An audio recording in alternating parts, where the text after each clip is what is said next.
Assalamualaikum warahmatullahi wabarakatuh. Salam budaya, salam rahayu, salam waras. Sedulur yang berbahagia, selamat bertemu dengan Kang Jinggu di channel Tenggarnesia. Kali ini kita mengupas tentang pertunjukan seni budaya pada masa Kerajaan Demak Bintoro, terutama adalah seni dari pewayangan. Namun sebelumnya, sedulur sekalian, saya mohon dukungan panjenengan dan partisipasi panjenengan untuk kerso menekan tombol subscribe, memberikan like, dan juga memberi komentar. Dan bila panjenengan anggap video ini bermanfaat, silakan dibagikan melalui akun media sosial yang panjenengan punyai.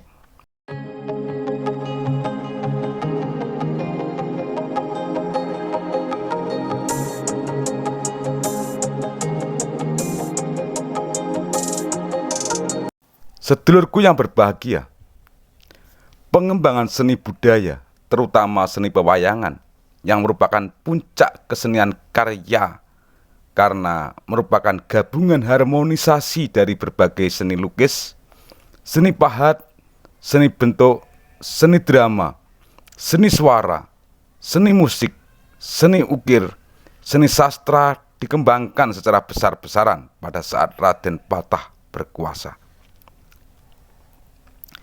Menurut Raden Pujo Subroto di tahun 1978, Sultan Demak pertama, yakni Raden Patah, sangat gemar dengan kesenian wayang, yang juga sangat digemari oleh penduduknya. Namun, karena Raden Patah sebagai penguasa atau negarawan, seniman, ahli hukum, ahli ilmu kemasyarakatan, dan juga seorang ulama yang memiliki kemampuan membaca fenomena sosial, kemudian merefleksikannya sebagai kebijakan dalam pengembangan masyarakat, maka membutuhkan pertimbangan yang matang untuk mengembangkan kesenian wayang agar sesuai dengan ajaran Islam. Demikianlah, setelah meminta pertimbangan kepada beberapa orang anggota Wali Songo, maka diperoleh pendapat untuk mengembangkan seni pewayangan tersebut.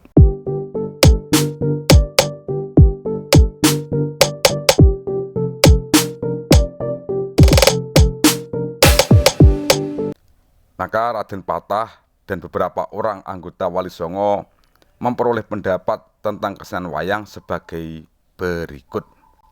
Yang pertama, seni wayang perlu dapat diteruskan asal diadakan perubahan-perubahan yang sesuai dengan zaman yang sedang berlaku.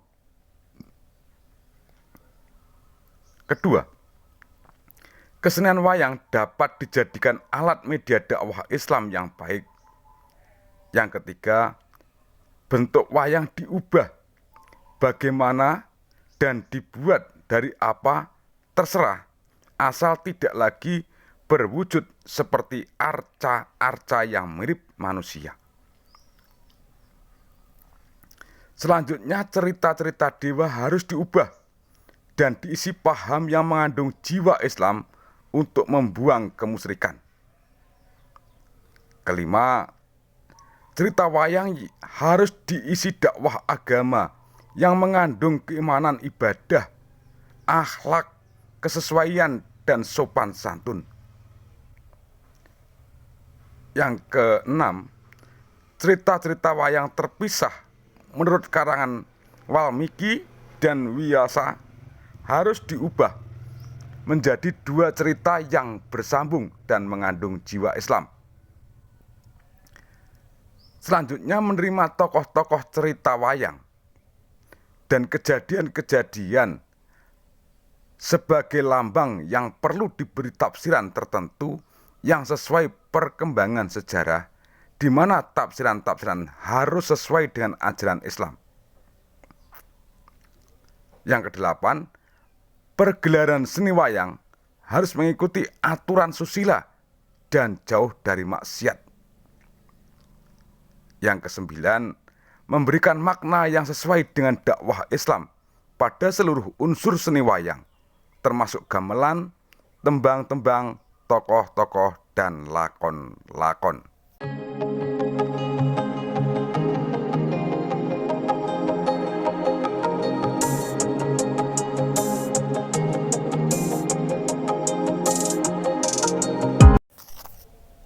Sri Mulyono menuturkan, Raden Patah dan para wali di Pulau Jawa sangat gemar dengan kesenian daerah, sehingga secara aktif mereka mengadakan penyempurnaan dan perubahan bentuk wayang, wujud wayang, cara pertunjukan, dan alat perlengkapan atau sarana pertunjukan wayang kulit purwa yang berasal dari Majapahit, sehingga tidak bertentangan dengan ajaran-ajaran agama Islam.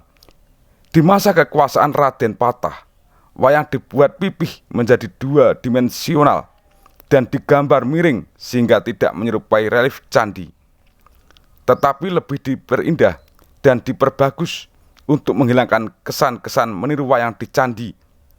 Wayang dibuat dari kulit kerbau yang ditata halus, diberi warna dasar dan tulang bentuk berwarna putih, sedangkan gambar pakaian diberi warna hitam.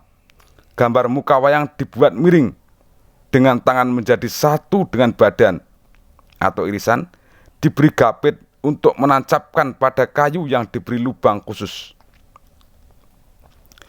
Menurut Sarkasi, salah satu sumbangan penting Raden Patah dalam usaha pengembangan wayang sebagai alat dakwah adalah menciptakan kayon atau gunungan yang ditancapkan di tengah panggung kelir dan menciptakan simpingan. Sedangkan dari Sri Mulyono, Sultan Demak Raden Patah membuat suatu perangkat gamelan laras pelok pada hari-hari tertentu, ditempatkan dan dibunyikan di halaman Masjid Demak. Gamelan itu disebut gamelan saketi. Tradisi inilah yang sampai sekarang masih dijalankan di Keraton Surakarta dan Yogyakarta pada tiap-tiap bulan Mulud dalam perayaan Maulid Nabi yang disebut perayaan sekaten dari kata sahadatain. Pada zaman Demak, hari besar yang harus dimeriahkan adalah Idul Fitri, Idul Adha, dan Maulid Nabi Muhammad. Yang terakhir inilah yang diutamakan menurut Ki Seswoharsoyo dalam Guna Cara Agama. Pada masa Demak, untuk memeriahkan hari Maulid itu 7 hari sebelumnya, para bupati dan abdi dalem, pegawai keraton, pesisir dipanggil untuk hadir di istana. Maksudnya, untuk memberikan kebaktian kepada penguasa, abdi dalem dalam bidang keagamaan penghulu, juru suronoto, dan sebagainya, disuruh zikiran di masjid sambil memberikan penerangan mengenai agama kepada rakyat dan memberikan tuntunan syahadatain kepada rakyat yang berduyun-duyun, membanjiri masjid membanjiri masjid karena ingin melihat atau mendengarkan gamelan di masjid.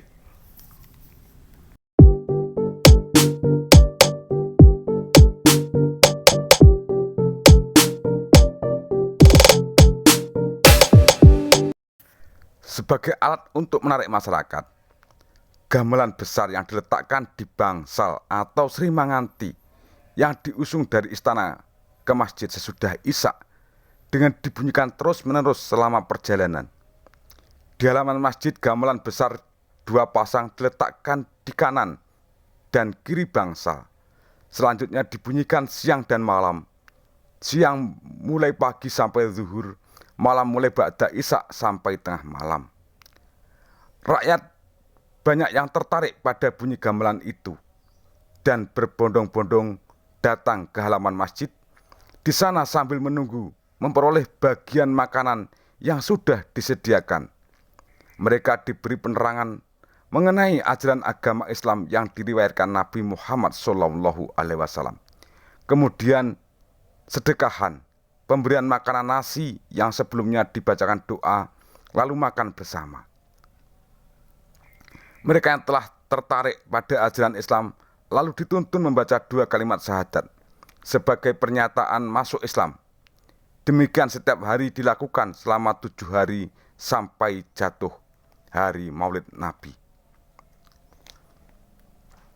Pada hari terakhir 12 Rabiul Awal, pada puncak keramaian, mulai pagi Sri Sultan Shah Alam Akbar atau Raden Patah sebagai khalifah umat Islam duduk bersila di hadapan para patih, hulu balang, dan pejabat-pejabat tinggi. Lalu dari istana, dengan diiringi gunungan, ambeng, berisi nasi dengan lauk pauknya dibawa menuju masjid sebagai selamatan yang diselenggarakan resmi oleh raja. Menjelang sholat zuhur, Sri Sultan dengan diiringi seluruh pejabat tinggi negara dan hulu balang turun dari istana berjalan kaki menuju masjid besar.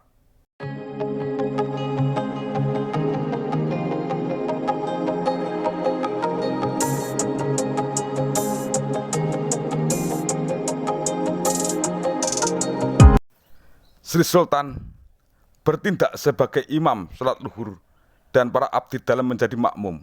Sesudah salat zuhur dibacakan doa oleh penghulu, lalu selamatan dimakan bersama rakyat. Sebagai penutup diramaikan dengan segala bunyi-bunyian, tambur, trompet, gamelan, dan senjata prajurit. Kemudian bubaran. Tradisi ini sesudah Masan Demak dilanjutkan ke Pajang, terus ke Mataram, sampai ke Surakarta dan ke Yogyakarta. Demak yang semula hanya sebuah pedukuhan yang digabung dengan kota Bintara di bawah Raden Patah berkembang menjadi kota yang memiliki pengaruh di Jawa sampai ke Palembang, ke Jambi, ke Bangka, ke Belitung, dan ke Tanjung Pura. Tom Pires yang singgah ke Demak beberapa waktu setelah Raden Patah wafat digantikan Sultan Trenggana yang menulis catatannya tahun 1515 Masehi menggambarkan kota Demak sebagai kota yang makmur, terdiri dari 8 sampai 10 ribu rumah dan tanah sekitarnya menghasilkan beras berlimpah-limpah yang sebagian diekspor ke Malaka. Menurut catatan Pires, Demak memiliki sekitar 40 kapal jenis jung yang melayani perniagaan di sepanjang pesisir utara Jawa hingga Palembang, Jambi, Bangka, Belitung. Pulau-pulau Menambi dan pulau-pulau di depan Tanjung Pura. Berdasar paparan di atas, tidak dapat diingkari bahwa keberadaan Raden Patah selaku pendiri kerajaan Demak Bintara memiliki peranan yang tidak kecil dalam proses dakwah Islam di Nusantara, khususnya di Jawa.